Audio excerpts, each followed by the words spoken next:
കോൺഗ്രസ് പോലീസുകാരുടെ കടണ്ടാവേ അത്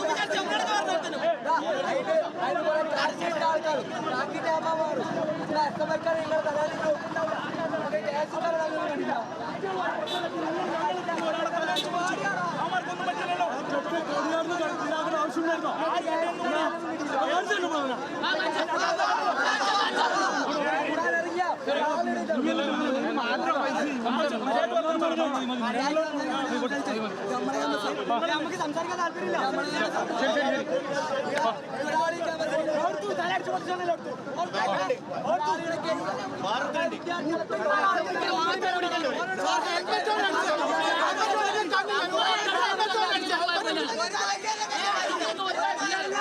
നിഖിലുണ്ട് വിശദാംശങ്ങളുമായി. നിഖില, വലിയ സംഘർഷമാണ് എന്നുള്ളതാണ് ഈ ദൃശ്യങ്ങളിൽ നിന്ന് മനസ്സിലാകുന്നത്. എന്താണ് ഈ സംഘർഷത്തിന് കാരണം? തെരഞ്ഞെടുപ്പുമായി ബന്ധപ്പെട്ട് നേരത്തെ തന്നെ ഈ ITIയിൽ SFI KSU സംഘർഷം നിലനിൽക്കുന്നുണ്ടായിരുന്നു. ചെറിയ തോതിലുള്ള സംഘർഷം പലപ്പോഴായി ഉണ്ടായിരുന്നു.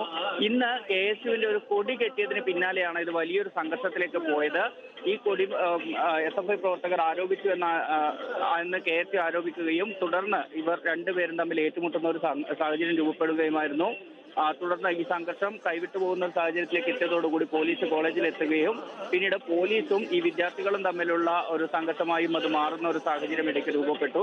ഇപ്പോഴും സംഘർഷം ഏതായാലും തുടരുകയാണ്. വിദ്യാർത്ഥികൾ ചേരി തിരിഞ്ഞ് വലിയ രീതിയിലുള്ള പ്രകോപനപരമായ മുദ്രാവാക്യം വിളികളും കയ്യേറ്റവും ഒക്കെയായി വലിയ സംഘർഷത്തിലാണുള്ളത്. പോലീസും അത് ഈ സംഘർഷം അവസാനിപ്പിക്കാൻ അല്ലെങ്കിൽ ഈ രണ്ട് വിഭാഗത്തെയും ശാന്തരാക്കാൻ പരമാവധി ശ്രമിക്കുന്നുണ്ടെങ്കിൽ പോലും ഇപ്പോഴും പോലീസിന് അങ്ങനെ കീഴടങ്ങാൻ തയ്യാറായിട്ടില്ല. ഇരുവിഭാഗവും പോലീസിനെതിരെ മുദ്രാവാക്യം വിളിച്ച് പ്രതിഷേധിക്കുന്നത് ഉൾപ്പെടെയുള്ള കാര്യങ്ങളാണ് ഇപ്പോൾ കാണാൻ കഴിയുന്നത്.